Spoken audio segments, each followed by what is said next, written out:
Okay, the reason I parked them in here like this is because these both need repowered, and I don't fool with paint and stuff until they are repowered. But when you move them like that, that's where it screws up your baffles on your deck and everything, because the forks are tipped up to kind of try to lift the front. And when you rotate, if the front end hangs or something, then forks go sideways into the baffles. And if you ever buy in a parts machine that a landscaper's had kicking around for a while, they probably moved it around with the forklift. You got to check to make sure there's not. The top of the deck will look good. The bottom of the deck will be totally effed up from the forks. And sometimes even more than that, the frame. There's a couple bars that go across underneath of these that give lateral support to the wheel motor mounts.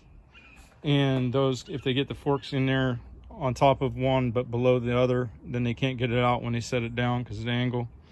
They can be bent. But anyway, these are in here front end first because that's easier for me to put motors on them.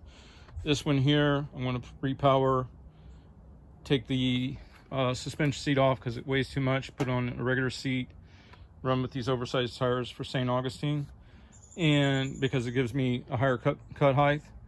And this one here is just going to be repowered if everything's good, because somebody put a new hydro pump on, but then they couldn't find their carburetor and they ended up selling it to me for a parts machine. But if I repower it with a used motor I got sitting in here and the hydros are good, then it'll come, I'll get paint, a little paint on it and throw it out there for sale. This is the older 60, by the way. And the foot pan is about 1.5 inches shorter. And you'll notice the older ones because they have a gusset here at the bend on the front forks. The overall length of the older Hustler is just a little shorter. Frame and foot pan on the front ahead of the deck hangers.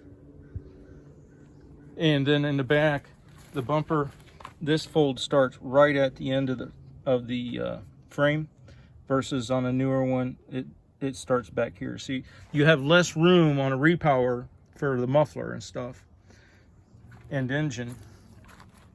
In fact, you got to build the header so that it kicks out mostly to the left there. But you do have 1 inch or 2 less tail swing, so you have less chance of hitting an air conditioner or something if you.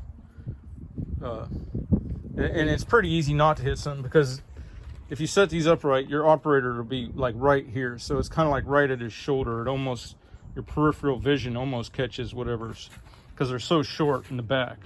They got longer when they rotated the engine this way for easier service.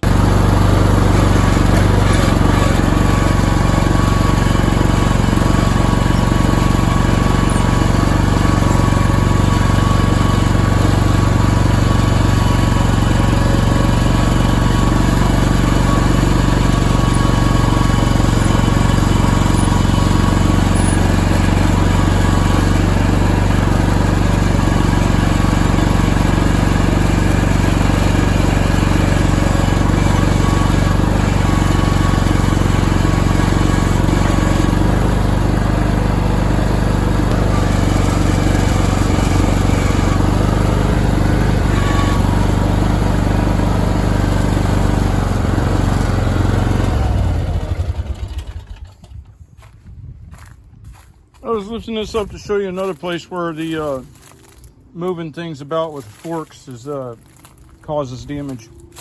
And it's not on this machine, but I think it's on that one over there, but I couldn't get to it. Somebody had moved one with the forks before, and they got their fork either over this back rod, but under this one, or vice versa. And then when they set it down, they couldn't get the forks to come out, and they ended up bending both of them rods. Those rods go across the frame to support the wheel motor mounts. But when they get moved around, there's damages with forks. There's damages you wouldn't foresee that can be pretty hard to correct.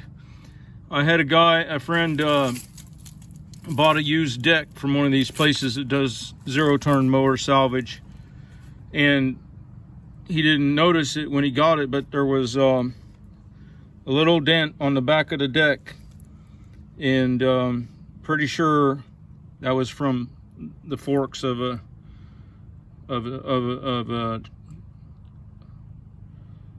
loader pushed in on that side of the deck, and it had a little tick to it, and he had to straighten it out.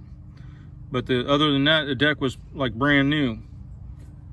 So that's just some of the things to watch for when they've been you know, at a landscapers or salvage or anywhere where somebody might have been moving a disabled zero turn around with the forks. All right, have a good day.